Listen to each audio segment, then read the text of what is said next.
nós declaramos aqui, meu Pai, que tudo aquilo que temos é do Senhor, tudo aquilo que somos é do Senhor, que queremos estar por completo na Tua presença, Deus, que queremos ser completamente dependentes do Teu amor, que o Senhor possa tomar esse cântico, esse louvor como verdade saída do nosso coração, Deus, porque de fato nós queremos experimentar algo extraordinário do Senhor. Mas não experimentaremos isso, Deus, se a gente não mergulhar de maneira extraordinária na Tua presença. Nós queremos então nos abandonar ao Teu amor, Deus, nos lançar aos Teus pés e te pedir, Espírito Santo de Deus, exerça domínio sobre a nossa vida, exerça domínio sobre o nosso entendimento. Nós queremos experimentar a Tua boa, perfeita e agradável vontade também nesse momento do sermão. Fale conosco, fale ao nosso coração. Em nome de Jesus. Amém. Você pode se assentar se não estiver sentado, né? Pode se assentar, nós vamos, nesse momento, partilhar a palavra de Deus. As nossas orações têm sido para que, quanto antes, a gente possa voltar à nossa reunião de culto público ao Senhor, né? Mas enquanto isso ainda não acontece, nós vamos nos reunindo assim. É bom, é interessante a gente saber que existe essa possibilidade de, através da tecnologia, os nossos cultos não pararem, mas de certa forma isso é um pouco estranho, né? A gente não tem aquele termômetro no ambiente de culto para saber como que está, como a gente às vezes diz, a temperatura do Espírito Santo sobre nós, mas nós cremos que Ele está agindo sobre as nossas vidas. E eu tenho dito a vocês nos ambientes, às vezes numa troca de conversa, numa troca de mensagem, eu vou repetir aqui e eu já quero declarar sobre a sua vida, sobre a minha vida, sobre a Igreja Metodista em Vila Jardim, que nós não voltaremos dessa quarentena mal, nós voltaremos melhor do que saímos, amém? Nós voltaremos mais forte do que saímos. Então, em nome de Jesus, tome essa palavra sobre a tua vida e trabalhe para isso. Trabalhe em oração, trabalhe em jejum, trabalhe em dedicação à reflexão da palavra, para que a nossa igreja, quando voltar a se reunir, ela volte mais forte do que no período em que nós iniciamos a quarentena, amém? Eu tenho algo da parte de Deus para compartilhar com vocês e eu peço para que abra a sua Bíblia comigo lá em Eclesiastes, capítulo 9, do versículo 1 ao versículo de número 3.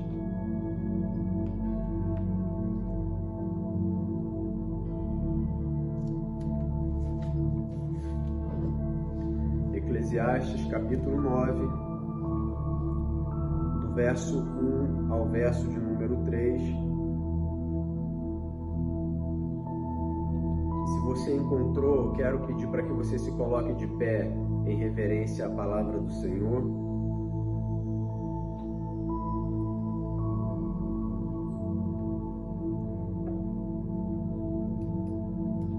O texto diz o seguinte: dediquei-me também a investigar isto. Embora os justos e os sábios e também suas ações estejam nas mãos de Deus, ninguém sabe o que os aguarda, se o amor ou o ódio. No fim, todos têm o mesmo destino. Seja a pessoa justa ou perversa, boa ou má, cerimonialmente pura ou impura, religiosa ou não, ocorre o mesmo à pessoa de bem e ao pecador. Aquele que faz promessas a Deus é tratado como que teme fazê-lo. Versículo de número 3. É uma grande tragédia que todos debaixo do sol têm o mesmo destino. Além disso, o coração das pessoas está cheio de maldade. Elas seguem seu próprio caminho de loucura, pois não há nada adiante senão a morte. Feche seus olhos ainda mais uma vez, vamos orar. Santo Espírito de Deus, o Senhor que inspirou homens a relatar tudo aquilo que viveram no Senhor e formarem a Tua palavra, a Bíblia, nós te pedimos, nos inspira nessa manhã e fala ao nosso coração segundo aquilo que lhe apraz. Nós nos submetemos à Tua vontade e à explicação da Tua santa e poderosa Escritura. Amém. Esse texto de Eclesiastes, ele traz para nós o entendimento de que, independente se você é bom ou é mal, independente se você é justo ou injusto, independente se você pratica a fé ou não, a maldade, o sofrimento, um dia chegará sobre a sua vida. Ou seja, todos nós estamos sujeitos a sofrer. É isso que a sabedoria do livro de Eclesiastes vai nos dizer. E por conta disso, o tema do nosso sermão de hoje é o benefício da graça, ou a graça em meio ao sofrimento, melhor dizendo.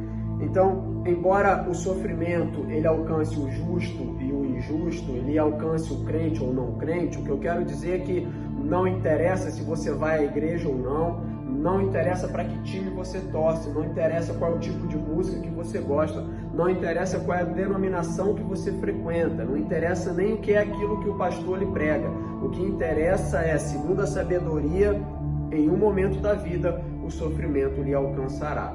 Talvez essa não seja uma boa notícia, né? Para nós iniciarmos a nossa manhã. De repente você levantou em busca de uma palavra de esperança e a primeira coisa que eu te digo é que em algum momento da sua vida o sofrimento irá te alcançar. Embora isso seja verdade, né, o sofrimento, ele, num dado momento, aqui o texto vai usar a palavra mal, então, em um dado momento, embora esse mal nos alcance, existem alguns benefícios para nós. Em meio a esse sofrimento, em meio a esse ambiente de dificuldade, nós podemos tirar aprendizados dele, nós podemos crescer também. Embora pareça incoerente dizer isso, né? Como pode ser possível, em meio ao sofrimento, eu aprender alguma coisa? Ou como pode ser possível ter algum benefício no sofrimento? Como pode? Então, nós vamos falar aqui de alguns benefícios, mas antes disso, eu quero que você me acompanhe lá em Gênesis, no capítulo 1, o versículo 31, o texto diz o seguinte: Então, Deus olhou para tudo que havia feito e viu que tudo era muito bom. A noite passou e veio a manhã, encerrando o sexto dia. A palavra que muito bom, ou em algumas outras versões vai dizer extremamente bom, ela significa que aquilo que Deus criou, ou seja, Deus, ao terminar a sua criação, ele para e ele contempla aquilo que ele criou, ele cria algo extremamente perfeito, né? Excessivamente bom. O verbo em hebraico aqui significa isso. A criação de Deus, ele diz, então Deus olhou para tudo que havia feito e viu que era excessivamente bom, ou seja, a criação ela era perfeita, tudo era perfeito, tudo era perfeito. A terra foi criada em extrema perfeição e harmonia, tudo se encaixava harmoniosamente, sem dor, sem prejuízos, sem perdas, sem frustrações e principalmente sem morte. Eu e você, no plano original de Deus, fomos criados para a eternidade. Eu e você, no plano original de Deus, fomos criados para sermos eternos. Avança um pouco comigo em Gênesis, capítulo 3, o versículo 16 ao versículo 19, Gênesis 3, do 16 ao 19. O texto diz o seguinte: a mulher, ele disse, farei mais intensas as dores de sua gravidez, e com dor você dará à luz. Seu desejo será para o seu marido, e ele a dominará. E ao homem ele disse, uma vez que você deu ouvido à sua mulher e comeu da árvore cujo fruto ordenei que não comesse, maldita é a terra por sua causa. Por toda a vida terá muito trabalho para tirar da terra o seu sustento. Ela produzirá espinhos e ervas daninhas, mas você comerá de seus frutos e grãos. Com o suor do rosto você obterá o alimento, até que volte à terra da qual foi formado, pois você foi feito pó e ao pó voltará. Então, perceba você que no primeiro capítulo que nós lemos, o que nós entendemos é que Deus havia criado a terra em extrema perfeição. Tudo se encaixava de forma harmoniosa, tudo era perfeito. Nós não tínhamos dor, prejuízo, dano, nada de mal aconteceria ao ser humano no plano original de Deus. E logo em seguida, o capítulo 3, nós vemos um relato de que as coisas, por causa do pecado, né, elas começaram a desandar. Ou seja, o pecado, ele estabelece o caos sobre o cosmos. O pecado, ele estabelece a maldade sobre o mundo, ou seja, o mundo que antes deveria trabalhar e acontecer em favor do ser humano, agora ele trabalha e acontece contra o ser humano. O tempo trabalha contra nós. A cada dia é uma luta diária do nosso corpo para a sobrevivência. O nosso coração o tempo todo pulsando para que o sangue não pare de correr pelas nossas veias, o nosso pulmão o tempo todo trabalhando para que a gente não pare de respirar, ou seja, antes aquilo que deveria ser natural, a vida em nós, agora trabalha contra nós. Todos os dias nós lutamos para sobreviver, ou pela sobrevivência. De seres infinitos, nós passamos a seres finitos. Ou seja, se o projeto original de Deus era que nós fôssemos eternos, agora por causa do pecado já não há mais eternidade em nós. A morte, ela nos alcança. Os animais que nós deveríamos dominar agora são ameaças iminentes contra as nossas vidas. Nós tememos pela própria vida diariamente. E no mundo que nós vivemos hoje, talvez até mais, por conta do perigo, da violência e tantas outras coisas. Então, o pecado, ele fez com que o mundo trabalhasse contra nós e contra o próprio mundo. Porque hoje nós vemos toda a questão da biologia, toda a questão do mundo mesmo, a sua natureza, né? A parte orgânica e tudo mais, nós vemos isso tudo sendo destruído. Né? Alguns especialistas já olham para o futuro e dizem, olha, talvez se nós continuarmos dessa maneira, o mundo só terá mais tantos e tantos anos de existência, a ponto até de haver investimento de inúmeras partes do mundo, de pessoas tentando criar um local de habitação fora da Terra. E é claro que aqui eu não vou entrar em nenhum mérito científico, se isso é possível ou não, a ideia não é essa, mas é trazer a minha consciência, a sua consciência, o fato de que o projeto original de Deus, por causa do pecado, ele sofre esse dano. Se devíamos ser eternos, agora por causa do pecado não somos mais. Antes do pecado a terra era cheia de perfeição e bondade, agora o mundo está tomado pela maldade e pelo desespero. Quero dividir aqui o mal em dois aspectos, o mal natural e o mal moral.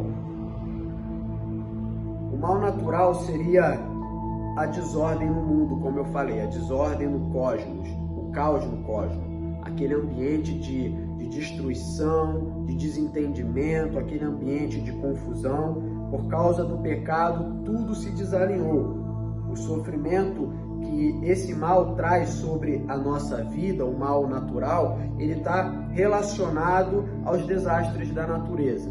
Furacões, enchentes, enfim, aquelas calamidades que quando vêm, pegam o ser humano de surpresa e destroem o ser humano, a humanidade em massa. Então, o mal natural seria isso, seria os desastres da natureza, as pragas, enfim, tantas situações que nós vivemos na natureza. E o mal moral é a dor terrível que os seres humanos são capazes de gerar a outros seres humanos. Porque são dominados pelo pecado, os seres humanos cometem a traição, cometem o assassinato, a mentira, o roubo e tantas outras atrocidades que nós percebemos aí diariamente.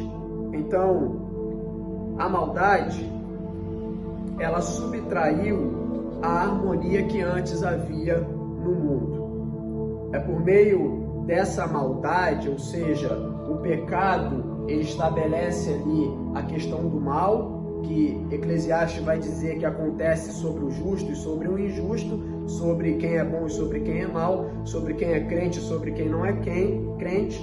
Então, esse pecado, ele traz o mal subtrai essa harmonia. Por causa do mal é que nós experimentamos o sofrimento.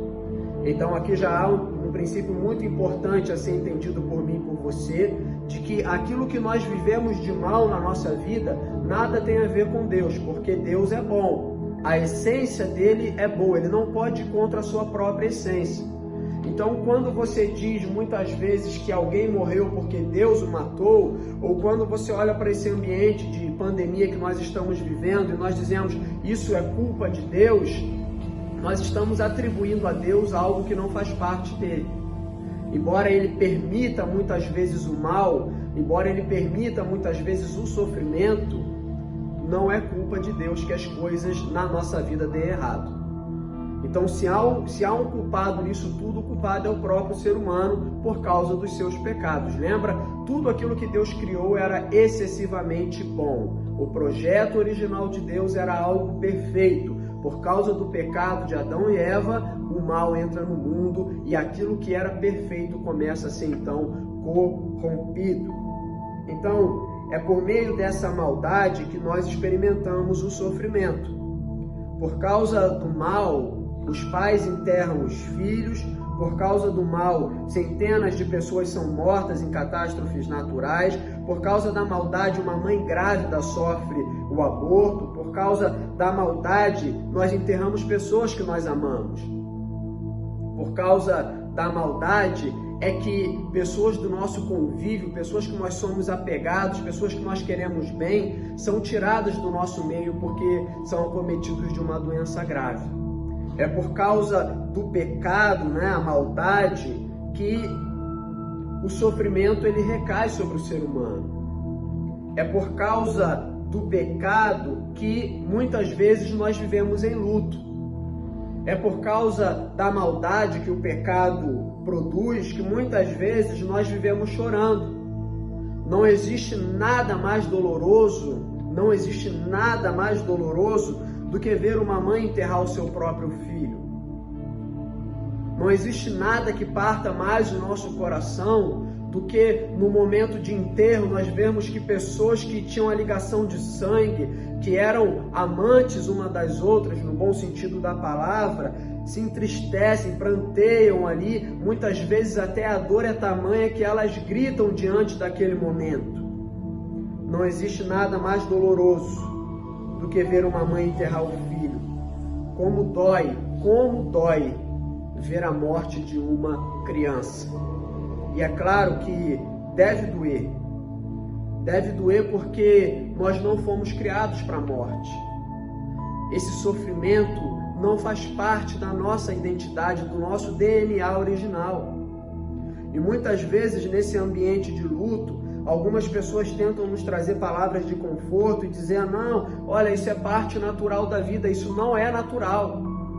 Ainda que uma pessoa aos 90 anos de idade, aos 120 anos de idade, venha a sofrer a consequência da morte, não há naturalidade nisso, porque nós não fomos criados para morrer. Nós fomos criados para a eternidade.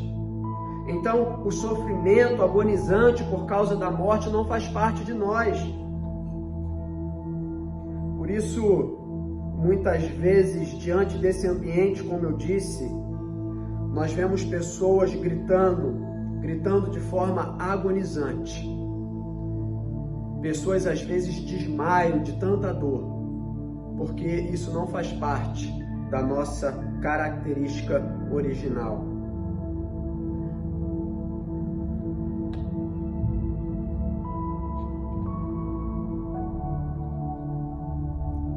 embora o sofrimento não fizesse parte do plano original de Deus na criação do mundo, Deus ele faz uso do sofrimento para nos ensinar algumas coisas.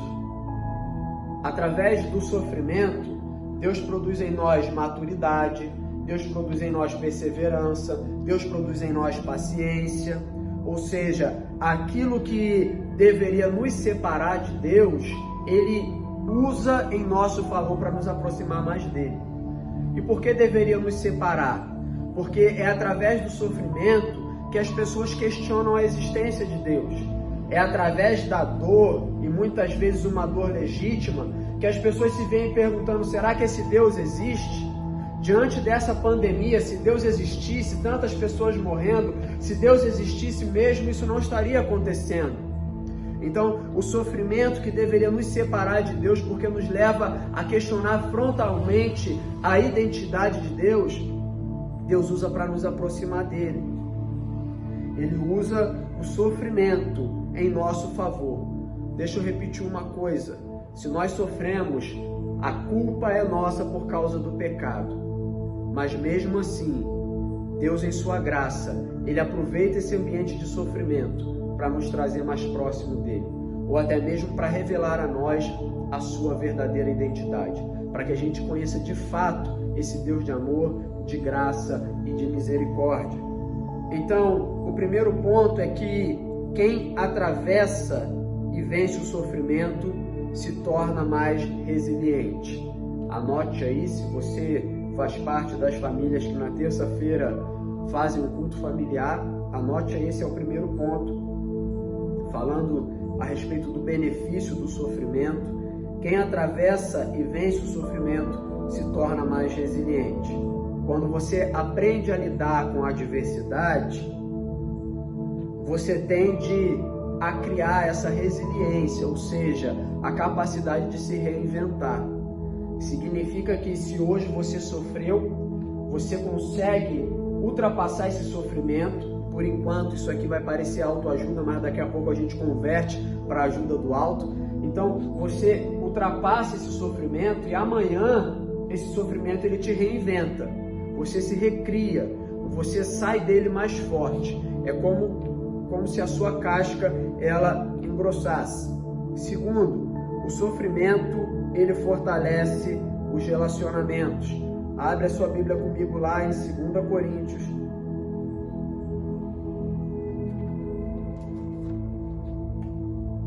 Segunda carta que o apóstolo Paulo escreveu à igreja de Corinto, 2 aos Coríntios, capítulo 1, do verso 3 ao verso 4, diz assim: Louvado seja Deus, Pai de nosso Senhor Jesus Cristo, Pai misericordioso e Deus de todo encorajamento. Ele nos encoraja em todas as nossas aflições, para que, com o encorajamento que recebemos de Deus, possamos encorajar outros quando eles passarem por aflições. Entende?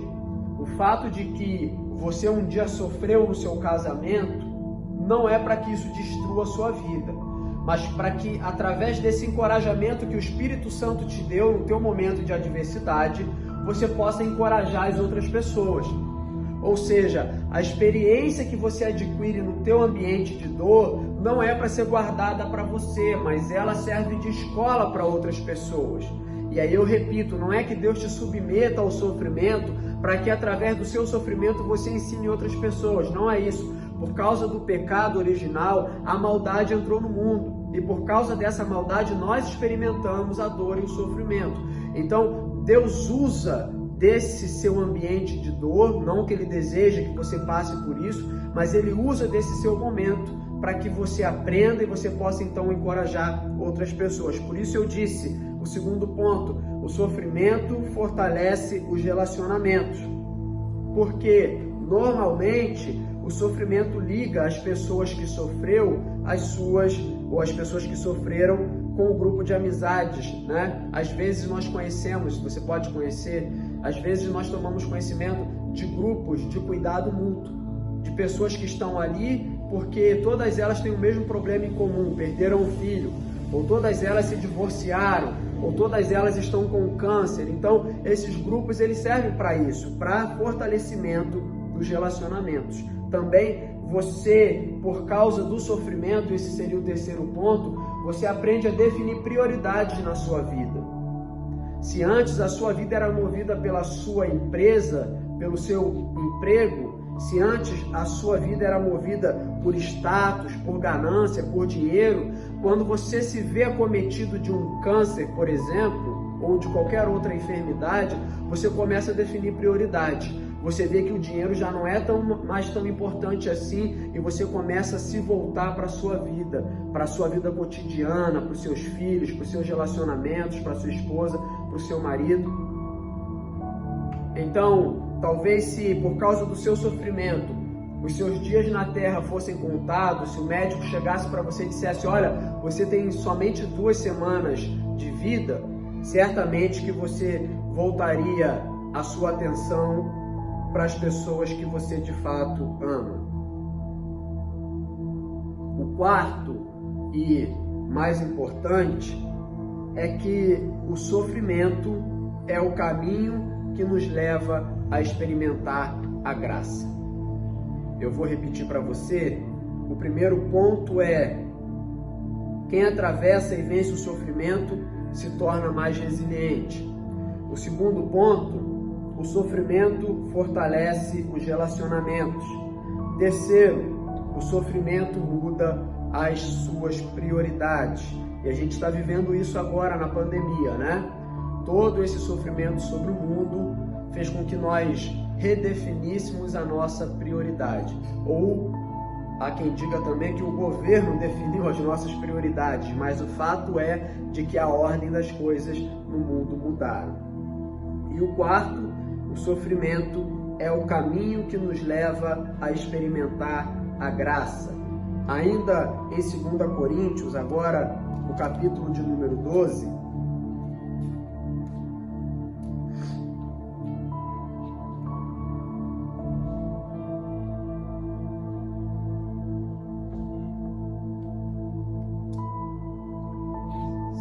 Coríntios, capítulo 12, do verso 9 ao verso de número 10.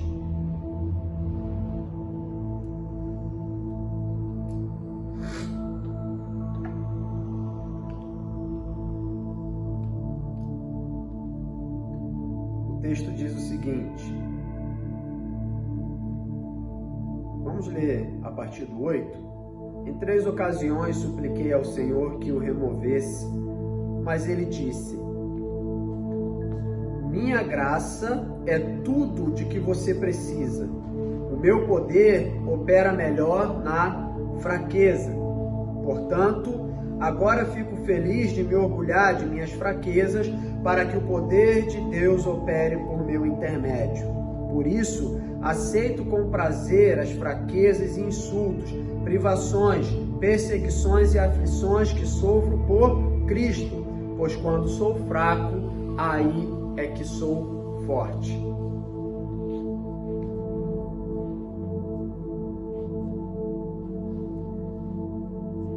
É por meio do sofrimento que provamos o amor gracioso desse Deus extraordinário.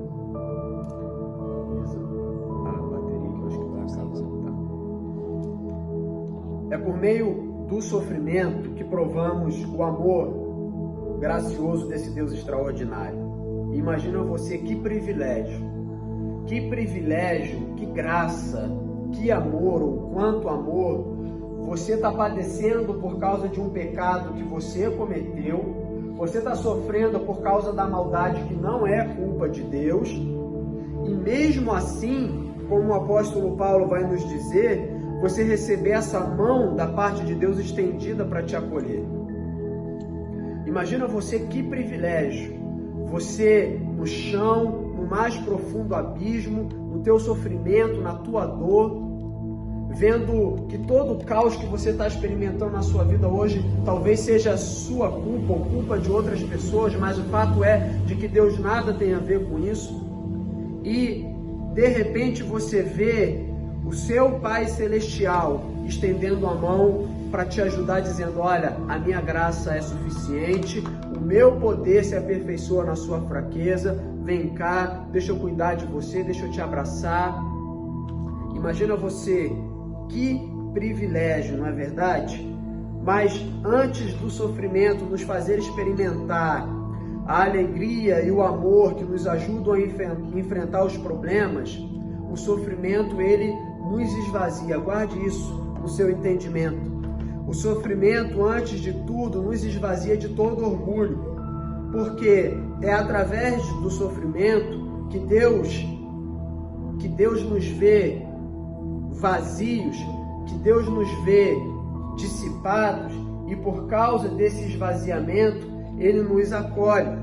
O sofrimento, ele destrói a ilusão de que você é capaz de resolver algum problema sozinho, entende? O sofrimento, ele destrói a ilusão de que você tem competência e força para dirigir a sua própria vida, de que você tem competência e força para salvar a si mesmo. No sofrimento, você se vê completamente esvaziado.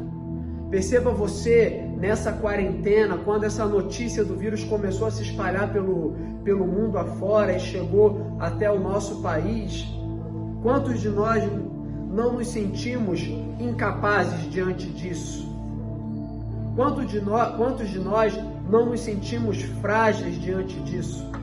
Quantos de nós não nos sentimos sem força? Então, o sofrimento, ele destrói a ilusão de que você tem competência primeiro para dirigir a sua vida e depois de que você é capaz de salvar a si mesmo. Nós não somos. Hoje, na situação que nós estamos vivendo, a ciência está em crise, entende? Eles estão correndo por todos os lados tentando resolver esse problema. Eles não têm resposta para isso. E não só a ciência, mas também a economia. O nosso mundo está prestes a enfrentar um colapso, porque o sofrimento, ele destrói essa ilusão. O ser humano que antes se sentia competente, que se sentia forte, que se sentia sábio, diante do sofrimento, ele se vê esvaziado desse sentimento, dessa autoconfiança. O sofrimento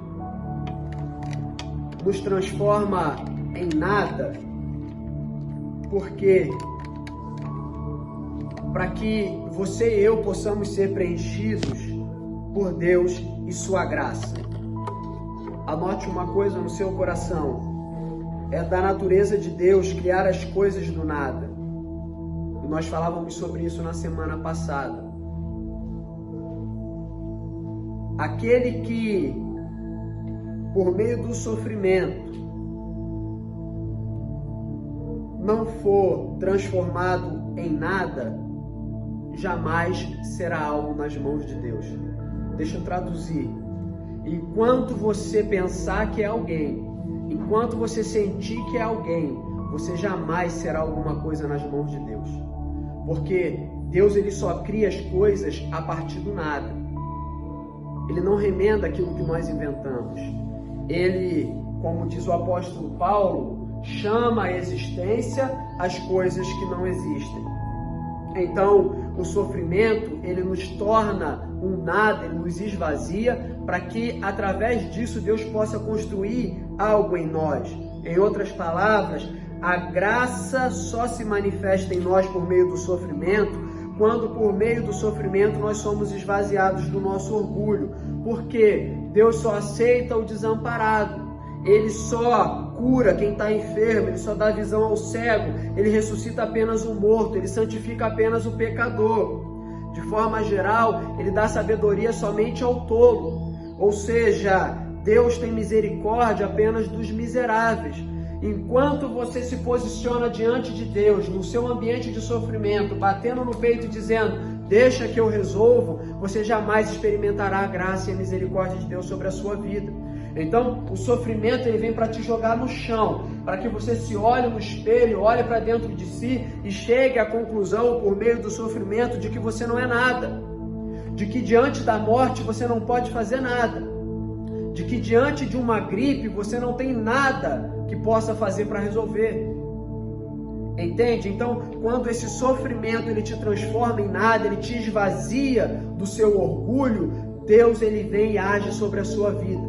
Por isso, muitas vezes, nós nos pegamos em questionamentos do tipo: por que Deus não me socorre? Por que Deus não vem em minha direção? Por que Deus não dá fim ao meu sofrimento? Ele não dá fim porque em todo tempo você se posiciona como alguém que não necessita da ajuda de Deus.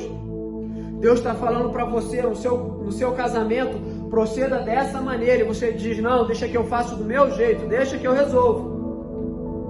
De repente, na educação dos seus filhos, Deus está te orientando: olha, proceda assim para que o sofrimento acabe, ande por aqui, deixa eu te auxiliar. E você diz: não, deixa que eu resolvo, deixa que eu faço do meu jeito. E muitas vezes, diante do sofrimento, nós recebemos uma palavra através de alguém que está ministrando num sermão como esse. E nós fechamos os nossos ouvidos e dizemos assim: não, lá em casa as coisas funcionam diferente, lá eu faço do meu jeito. Se você é daqueles que nada te abate, que não chora, não geme, não sofre, que diante do sofrimento não se curva, está sempre dizendo: eu dou conta, eu resolvo, aqui nada me abala, deixa eu te dizer uma coisa, eu tenho uma triste notícia para te dar. Eu tenho uma péssima notícia para te dar. Se você deseja experimentar a graça de Deus sobre a sua vida, você precisa se entender como miserável, porque Deus só tem misericórdia dos miseráveis. A graça de Deus, em seu poder restaurador, manifesto em Cristo Jesus, só nos alcança em nossas fraquezas.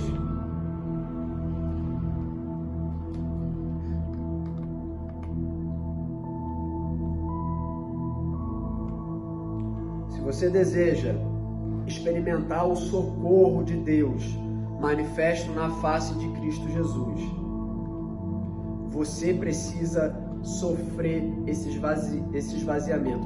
Deixa o sofrimento esvaziar você. Deixa a sua dor, deixa o seu caos, deixa a desordem esvaziar você.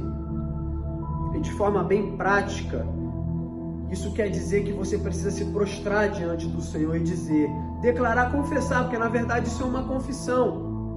Não adianta você sair por aí mentindo para as pessoas, porque para elas você pode mentir, para Deus não, Ele conhece o teu coração. De repente você não mostra abatimento diante dos outros, mas Deus te vê chorando no quarto. Então é o momento de você se prostrar diante dele e declarar, falar, Senhor, de fato, quem sou eu diante do Senhor? Como Jó disse, né? Ou como Deus disse para Jó, aonde você estava quando eu criei todas as coisas? Qual foi a sua participação na criação do mundo? Nenhuma.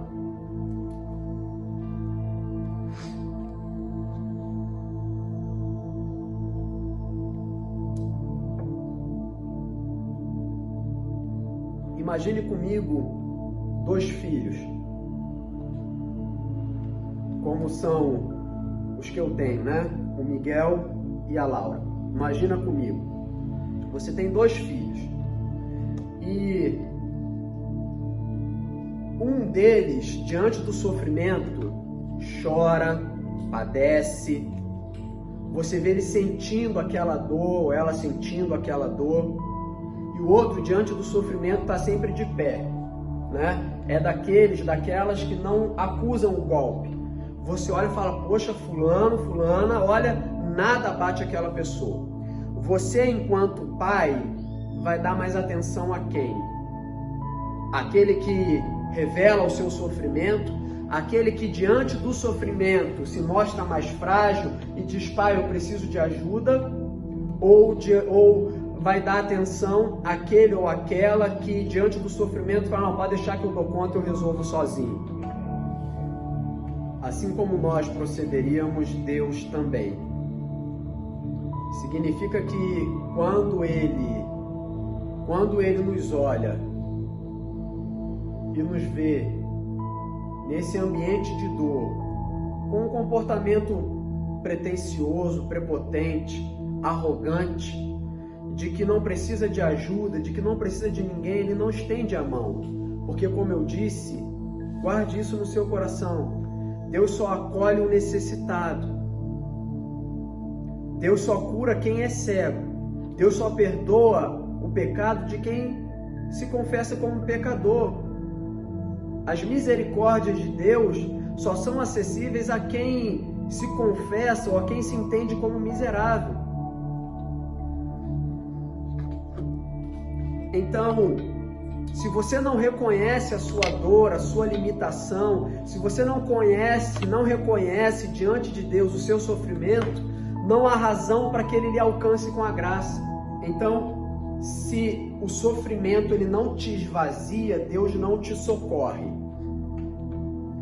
Se o sofrimento não te faz chegar para Deus e falar: Senhor, eu preciso da sua ajuda sobre a minha vida, não há razão para Ele te socorrer. Ele fica ali te olhando, você dá conta? Então vai, resolve.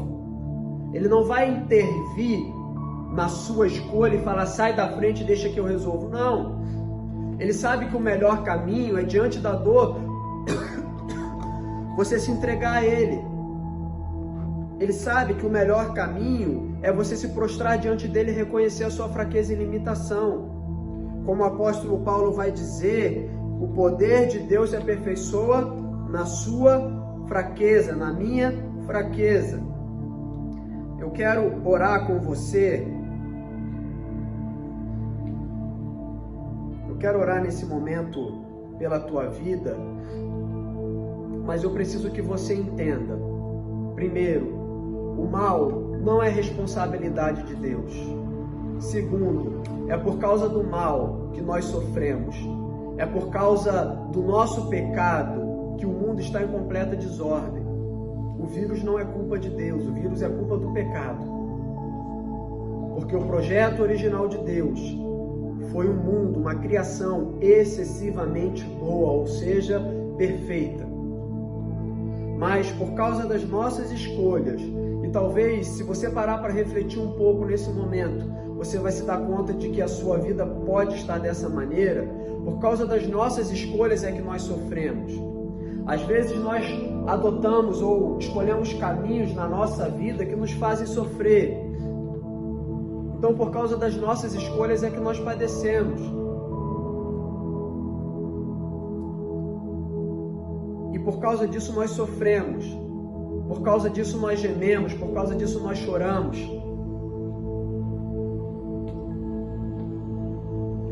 Mas Deus, em Cristo Jesus, Ele se mostra tão gracioso, tão benevolente. Ele demonstra o seu amor extremo pela minha vida e pela sua vida, que nesse espaço de sofrimento, Ele deseja te trazer mais para perto dele. Então, que nesse momento, a sua dor, seja ela causada pelo desemprego, seja ela causada por uma enfermidade, seja ela causada pelo divórcio, independente de qual seja o seu sofrimento, de repente causado por causa de um abandono, de um trauma na infância, de um abuso.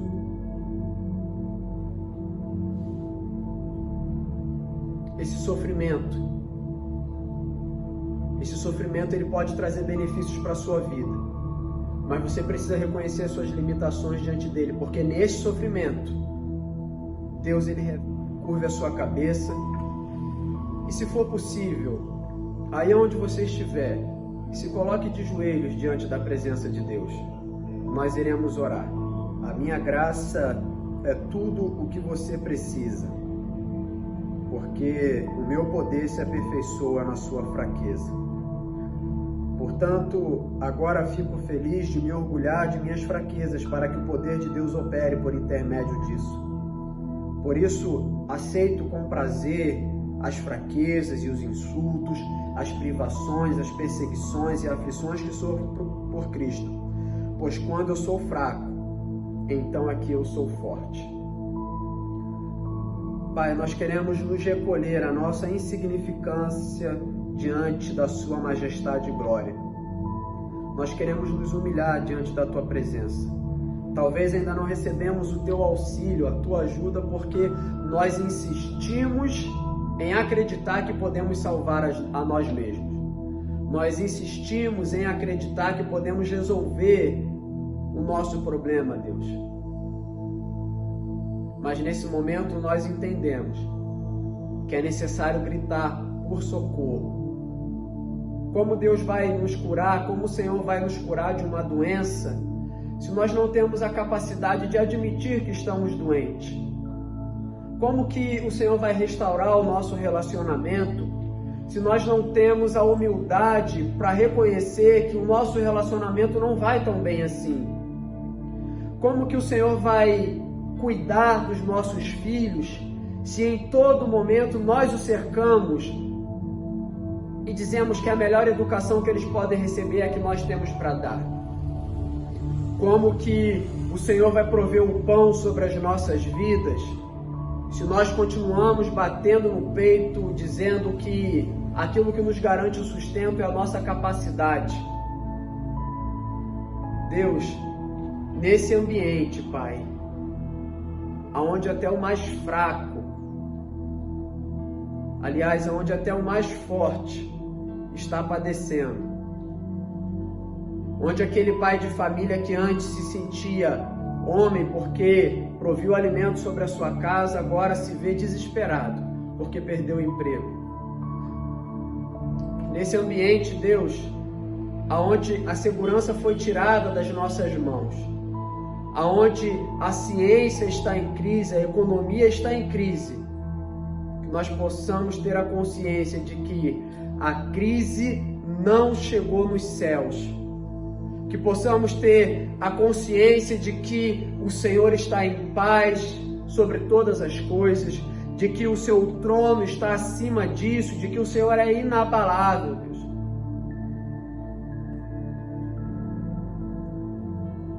Nós queremos declarar ao Senhor a nossa limitação, a nossa fraqueza, a nossa dor, e clamar por socorro nessa manhã, Deus. Clamar por socorro hoje. Nós reconhecemos, somos fracos. Nós reconhecemos, somos miseráveis, somos necessitados. Precisamos do Senhor. Sem Ti, Deus, nós não somos nada. E sem Ti também, Jesus, nada podemos fazer. Nós carecemos dessa graça que foi apresentada para nós de forma suprema na cruz do Calvário. Queremos, em nome de Jesus, que nesse ambiente de sofrimento, a Tua graça nos alcance, trazendo o benefício, Deus, que é recebermos o auxílio, o socorro dos céus. Nos esvazia, Deus, do nosso orgulho, da nossa capacidade, nos esvazia do nosso eu, nos esvazia de tudo aquilo que nos impede de experimentar a Tua graça, o Teu poder que se manifesta a nós em nossas fraquezas.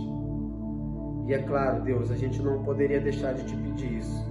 Apressa-te em nos socorrer, porque cremos unicamente no Senhor. Em nome de Jesus. Amém. É momento de nós nos voltarmos para Deus. Esse ambiente de sofrimento, esse ambiente de caos, de desordem, é momento de nós retornarmos o nosso coração para Ele. É momento de você retomar na sua vida princípios básicos de gratidão. Talvez agora você se dê conta, enquanto está desempregado, de que se Deus não providenciar o pão sobre a tua mesa diariamente, você não terá o que comer. Por isso, retome a prática, seja no café da manhã, ou melhor, em todas as refeições. Sente com a sua família e dê graças a Deus. Dê graças ao Senhor pelo alimento que você tem. É momento de voltarmos para Ele. Se você está afastado dos caminhos do Senhor, nos procure no privado. Se você conhece alguém da nossa comunidade de fé, procure essa pessoa no privado. Me procura nas redes sociais, me manda uma mensagem no privado. Eu quero orar por você, para que você retorne aos caminhos do Senhor. Logo, logo, nós cremos que Deus nos permitirá experimentar a graça de novamente estarmos reunidos aqui no templo, no espaço de culto, no prédio da igreja. Nós queremos que você venha congregar com a gente também. Mas enquanto isso não acontece, a gente pode te acompanhar ainda que à distância. a gente pode orar por você, a gente pode cuidar de você ainda que à distância. Então, se nessas lives o Espírito Santo tem te tocado, volte para Ele, volte para os caminhos do Senhor. Você sabe, não há melhor lugar para estar do que na presença de Deus. E se de repente você está tendo o primeiro contato com Cristo hoje, algo tem feito o teu coração aquecer, alguma coisa tem queimado dentro de você, deixa eu te dizer, é o Espírito Santo de Deus te dizendo, olha, eu te amo também e eu quero te receber na minha presença. Esse cuidado, essa segurança que nós cristãos temos, isso está acessível a você também. Basta que para isso você entregue a sua vida a Ele. Basta que para isso você se renda aos pés de Jesus, o reconheça como Senhor sobre a sua vida, como Salvador sobre você. Nos procure, eu insisto, nos procure. Se você deseja voltar para os caminhos do Senhor, se você deseja entregar a sua vida a Ele, se você deseja experimentar essa graça que te alcança em meio ao sofrimento, nos procure.